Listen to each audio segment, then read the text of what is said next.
Hey, what's up everyone, it's Swiper here, and today I'm going to give you my opinion on Quick Play, the second game mode in Hunt Showdown. Now before we start, I want everyone to know who's watching that Frags, Chaps, and I have started a Discord server for everyone to hang out in.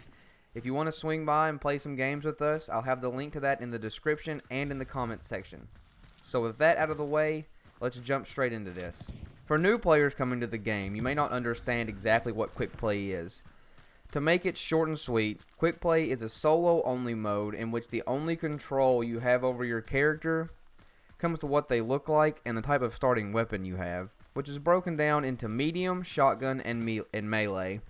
Medium being pistols or a crossbow, shotgun obviously being any sort of Romero or double barrel, the short variant, and melee weapon usually being a sword or an axe. I've never gotten a sledgehammer, but you could. I've never gotten one. But after you choose your player model and load into the game, everything else is basically thrown to the RNG god. The RNG in this mode is based on a few factors, which are where you spawn, what respective weapon you spawn with, what loot is available at your spawn compound, how close other hunters spawn to you, what sections of the map your first clue cut out, and what perks you get from your clues. One aspect of this I do like is that the longer you survive in the game, the more control you begin to have over the outcome, but I'll get into that later. So, Quick Play, to me, is the secondary game mode that Hunt has to offer. I'm sure to someone out there, Quick Play is the primary game mode, and that's fine. I just don't feel like it has that Hunt factor as much as the Bounty Hunt mode does. But why is this? Well, there really isn't a risk when going into Quick Play. Everything is free, meaning that even if you die, it doesn't really matter, which to me takes away from the charm that Bounty Hunt has. There's no real connection to a player and the hunter they're playing as unless they manage to win the round, and the lack of risk when playing leads people to not play how they normally would. And maybe this is on purpose because each game is limited to 15 minutes, so it really does force you to play quicker than the base game mode. But nobody will play Quick Play the same way they play Bounty Hunt, and that just takes away from it a little bit to me. There's more pressure in Bounty Hunt than there is in Quick Play, and I like that pressure and the stress of feeling like if I lose this hunter, I lose the money I have put into him. And that's just not there in Quick Play. Now, if you're a newer player and you're still learning the mechanics of Hunt, Quick Play can absolutely be a lifesaver. When I started playing back in the beta and the alpha, there was no Quick Play. You had to learn by going in and losing hunters, and that's just how it was. Now, with Quick Play, it's friendlier to new hunters who don't know really what to do. This is a great way to learn. But only when it comes to the very basic mechanics of the game. How to aim, how to shoot, searching for clues, and fighting other hunters. Don't play Quick Play and expect it to make you leaps and bounds better at the Bounty Hunt mode. That just won't happen. Sure, it will make you better at PvP, but that really is the only advantage it will give when it's all said and done. And like I said before, people play Quick Play a lot different than they do Bounty Hunt.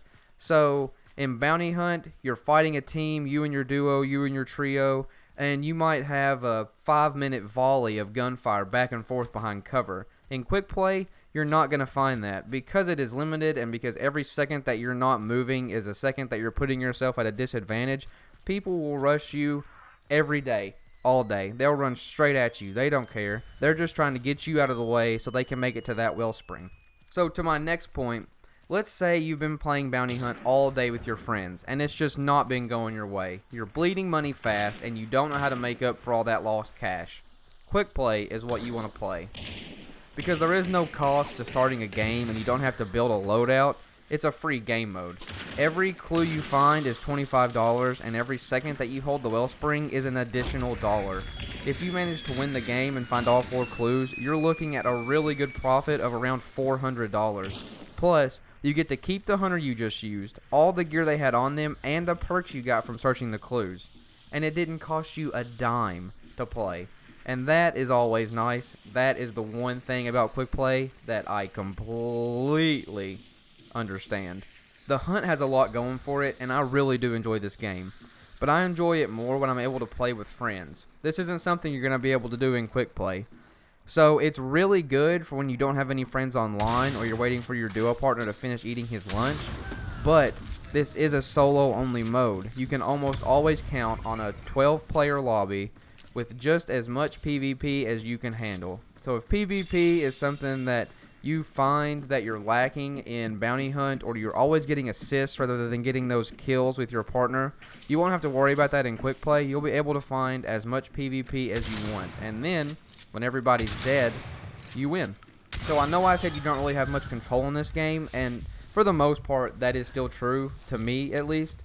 But the longer a game progresses, the more control you begin to have. Once you've found 3 clues, you have the choice of where you want to activate that final wellspring by choosing where you get that 4th clue, because when you activate the last one, it locks you into that compound and the surrounding area with an invisible, well, it's not really invisible, with a red barrier. If you go out of that barrier, you then drop the wellspring. But because you have this option, you can pick where you want to take those final fights that might end up winning you the game. If you don't pay attention and you get the final wellspring in an area that doesn't have very many good buildings or has too much coverage on the outside, you might find yourself losing that game purely because you didn't pick a good compound to pick that last clue. I've seen that happen many a time. You go in on somebody that has the wellspring and they're just in an awful location. There are windows everywhere, there's a lot of cover outside, they're right next to a forest, and there's not much they can do to hold it. So it just becomes continuous trading back and forth of the wellspring. But the longer you play, the more control you do have. You get to pick where that final wellspring goes, like I was just saying. And ideally, at this point, if you are activating the final wellspring, you've searched at least 2 or 3 compounds. So you've had your choice of what weapons you want for the most part. You might be following another hunter's path, and he might have taken, some of the stuff there, but they can't carry everything, and you will have your choice of what you want. So, with that being said, when you activate that final wellspring, you have to keep in mind that every hunter coming towards you has also had that same option. You're going to be fighting hunters at this point who are comfortable with their loadout, have a few perks, and more than likely are comfortable taking a fight. And that's something you have to really watch out for. That's why picking the final spot is so important, because you have to be comfortable with where you are, what you're holding down, with the weapons and utility that you have. Knowing that every hunter coming to you, for the most part, is comfortable with what they have, comfortable with what they're doing, and they know how they're going to push the building before they even get there. Overall, I don't think anyone should play the hunt thinking quick play is the end-all be-all of the game. The true hunt experience lies solely in bounty hunt, and that's where you'll more than likely have your best experience. Quick play does have its place. Like I've mentioned, it gives you a chance to play with different weapons, learn compounds, figure out the gun mechanics, and gain a little extra money in the process. It's a fair secondary mode, but it's nothing that's going to hold your attention for longer than a few hours. At least that's how I feel about it. But if you enjoyed this video and managed to make it all the way through, feel free to give this video a thumbs up. If you didn't like the video, give it a thumbs down. Let me know in the comments section what your thoughts are about quick play. Do you agree with me? Do you disagree? I'm always willing to have a discussion in the comments below.